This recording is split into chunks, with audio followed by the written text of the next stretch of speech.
اعوذ باللہ من الشیطان الرجیم بسم اللہ الرحمن الرحیم قال اللہ تبارک و تعالی فی القرآن المجید والفرقان الحمید وتمت کلمات ربک صدقا وعدلا لا مبدل لکلماتہ وہو السمیع العلیم۔ سورۃ انعام کی یہ آیت نمبر 115 ہے۔ اللہ پاک نے قرآن مجید فرقان حمید کی کچھ صفات اس آیت مبارکہ میں بیان فرمائی ہیں۔ پہلی صفت ہے قرآن پاک کی وَتَمَّتْ کَلِمَاتُ رَبِّکَ، اے میرے حبیب علیہ الصلوۃ والسلام، آپ کے رب کی بات مکمل ہو چکی ہے۔ اس سے مراد مفسرین کرام فرماتے ہیں کہ اللہ تعالیٰ کا قرآن ہے، یعنی اللہ تعالیٰ کی ذات بابرکات نے مکمل طور پر قرآن اپنے پیارے حبیب اللہ تعالیٰ کے پیارے محبوب حضرت محمد مصطفیٰ صلی اللہ علیہ وسلم پر نازل کیا گیا ہے۔ اور قرآن مجید فرقان حمید ایک آسمانی کتاب جو کہ اول سے لے کر آخر تک مکمل ہے۔ الیوم اکملت لکم دینکم واتممت علیکم نعمتی وردیت لکم الاسلام دینا۔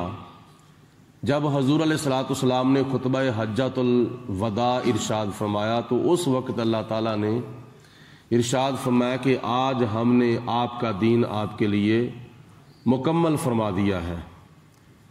اور قرآن مجید فرقان حمید کے مکمل ہونے پر ایمان نہ رکھنا یہ قرآن مجید فرقان حمید کا انکار ہے۔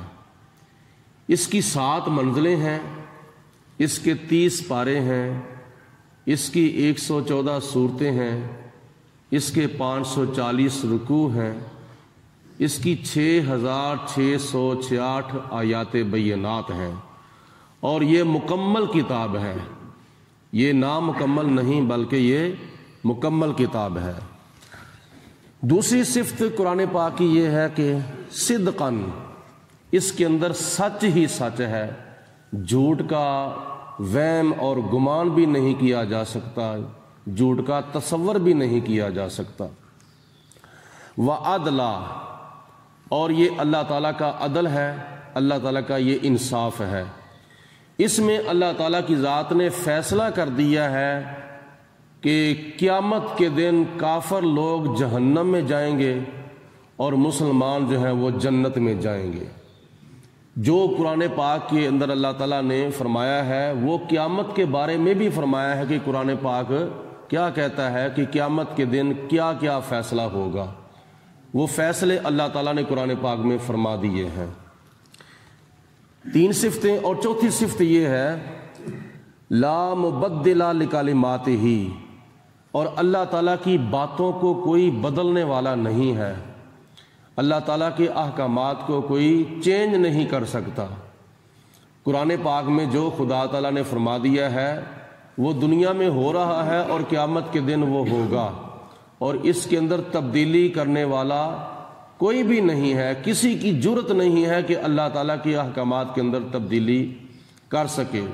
دنیا کے معاملات میں تبدیلیاں ہوتی رہتی ہیں، لیکن قرآن پاک جس طرح 1400 سال پہلے کتاب تھی اسی طرح آج ہے اور قیامت تک اسی طرح رہے گی، کیونکہ اس کا محافظ اللہ تبارک و تعالی ہے۔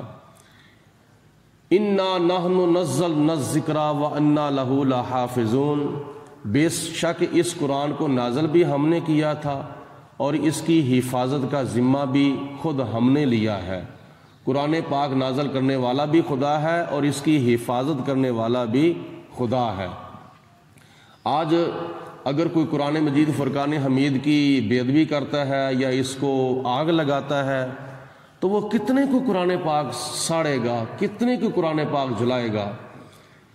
خدا کی ذات بابرکات نے اس وقت پوری دنیا کے اندر کروڑوں ایسے مسلمان ہیں جن کے سینوں کے اندر اللہ کا قرآن محفوظ ہے، اور قرآن مجید فرقان حمید محفوظ کتاب ہے۔ چھوٹے بچے ہیں، مدرسے کے طلباء ہیں، ان کے سینوں میں قرآن پاک محفوظ ہے، نوجوانوں کے سینوں میں قرآن پاک محفوظ ہے، بزرگوں کے سفید سفید بالوں والوں کے سینوں کے اندر قرآن پاک محفوظ ہے۔ اور پھر قرآن مجید فرقان حمید کے ساتھ آج جو سلوک کیا جا رہا ہے وہ بے ادبی کی انتہا کی جا رہی ہے۔ آج تک کسی مسلمان نے 1400 سال گزر چکے ہیں، کسی مسلمان نے آج تک تورات کی بے ادبی نہیں کی، انجیل کی بے ادبی نہیں کی، زبور کی بے ادبی نہیں کی۔ ہمارا ان کتابوں پر بھی ایمان ہے، عمل ہمارا قرآن پاک پر بھی ہے۔ تو اگر کسی مسلمان کو پتہ چل جائے کہ یہ تورات ہے، چاہے وہ چینج ہی ہوئی ہے، چاہے وہ تبدیل شدہ کتاب ہے، لیکن پھر بھی مسلمان اس کا ادب کرے گا، اس کا احترام کرے گا۔ لیکن ہمارے قرآن کے ساتھ یہ لوگ غیر مسلم کیسا سلوک کرتے ہیں۔ امریکہ کے اندر جو ہماری ایک پاکستان کی بیٹی ڈاکٹر عافیہ صدیقی قید ہے، اس کو بار بار کہا جاتا ہے کہ ہم تجھے چھوڑ دیں گے، ہم تجھے چھوڑ دیں گے، لیکن شرط یہ ہے کہ کمرہ قید سے لے کر جیل کے باہر والے گیٹ تک ہم نیچے قرآن پاک رکھ دیتے ہیں، تو ان قرآن کے نسخوں کے اوپر قدم رکھ کے تو باہر چلی جا، تجھے کوئی نہیں روکے گا۔ لیکن ہم اس کی استقامت کو سلام کرتے ہیں۔ وہ کہتی ہے کہ مجھے پوری زندگی جیل کے اندر کاٹنی منظور ہے، لیکن میں قرآن پاک کی بے ادبی نہیں کر سکتی۔ یہ لوگ ہمارے قرآن کے ساتھ یہ سلوک کر رہے ہیں، تو اس لیے یہ سراسر بے انصافی ہے اور سراسر یہ ظلم ہے۔ اللہ تعالیٰ فرماتا ہے لا مبدل لکلماتہ، اللہ تعالیٰ کے احکامات کو کوئی بھی بدل نہیں سکتا۔ وَهُوَ السَّمِيعُ الْعَلِيمُ، اور وہ اللہ تعالیٰ سننے والا بھی ہے اور جاننے والا بھی ہے۔ وَإِن تُطِعْ أَكْثَرَ مَنْ فِي الْأَرْضِ، اے مخاطب، اے قرآن پاک پڑھنے والے، اے قرآن پاک سننے والے، اگر تو اطاعت کرے زمین کے اندر اکثر لوگوں کی، بہت زیادہ لوگوں کی اگر تو اطاعت کرے گا، يُضِلُّوكَ عَنْ سَبِيلِ اللَّهِ، تو وہ تجھے اللہ تعالیٰ کی راہ سے گمراہ کر دیں گے۔ زمین کے اکثر لوگوں کی پیروی نہیں کی جا سکتی، کیونکہ زمین کے اوپر اس وقت ہندو بھی ہیں، سکھ بھی ہیں، عیسائی بھی ہیں، یہودی بھی ہیں، مجوسی بھی ہیں، تو ان سب کی اگر اطاعت کی جائے گی تو بندہ اپنے ایمان سے ہاتھ دھو بیٹھے گا، اسلام کے راستے سے پھسل جائے گا۔ تو کن کی ہم نے اتباع کرنی ہے، کن کی ہم نے پیروی کرنی ہے؟ اللہ تعالیٰ کی نبیوں کی پیروی کرنی ہے، صحابہ کرام کی پیروی کرنی ہے، اہل بیت پاک کی پیروی کرنی ہے، شہداء کی پیروی کرنی ہے، اولیاء کی پیروی کرنی ہے۔ ان اللہ والوں کی پیروی کی جائے گی تو بندہ راہ راست پہ چلتا رہے گا۔ اگر اللہ تعالیٰ کے نبیوں کی، خدا کے ولیوں کی پیروی کو چھوڑ کر کافروں کی، یہود و نصارہ کی پیروی کی جائے گی تو راہ راست سے بندہ پھسل جائے گا۔ تو اس لیے اپنے ایمان کے اوپر استقامت اختیار کرتے ہوئے غیر مسلموں کی پیروی نہیں کرنی، کافروں کی، منافقوں کی، مشرکوں کی، زندیقوں کی، ہندوؤں کی، سکھوں کی، عیسائیوں کی، یہودیوں کی، مجوسیوں کی پیروی نہیں کرنی، بلکہ اللہ فرماتا ہے قُلْ إِن كُنتُمْ تُحِبُّونَ اللَّهَ فَاتَّبِعُونِي يُحْبِبْكُمُ اللَّهُ، اگر تم میرے پیارے حبیب علیہ السلام کی اتباع کرو گے تو میں تمہیں یحببکم اللہ کا تاج پہنا دوں گا۔ إِن يَتَّبِعُونَ إِلَّا الظَّنَّ، وہ صرف اور صرف اپنے گمان کی پیروی کرتے ہیں، یعنی غیر مسلم جو لوگ ہیں وہ اپنے گمان کی، اپنے تصور کی پیروی کرتے ہیں، جو ان کے دل میں خیال آ جاتا ہے وہ اس خیال کے پیچھے چل پڑتے ہیں۔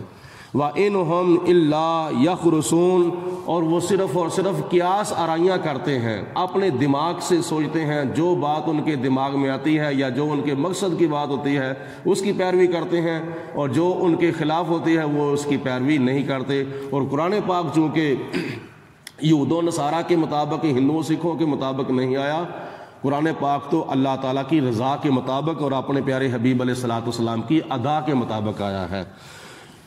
ان ربک هو اعلم، اے میرے پیارے حبیب علیہ السلام بے شک آپ کا رب خوب جانتا ہے، یعنی زیادہ بہتر جانتا ہے، من یضل عن سبیلہ، کہ کون اس کی راہ سے گمراہ کرتا ہے، یعنی کون کس کو اسلام کے راستے سے ہٹاتا ہے، آپ کا رب بہتر اس کو جانتا ہے۔ وَهُوَ أَعْلَمُ بِالْمُهْتَدِينَ، اور وہ اللہ تعالیٰ خوب جانتا ہے اور بہتر جانتا ہے کن کو، جو ہدایت یافتہ ہیں، جو راہ راست کے اوپر چل رہے ہیں۔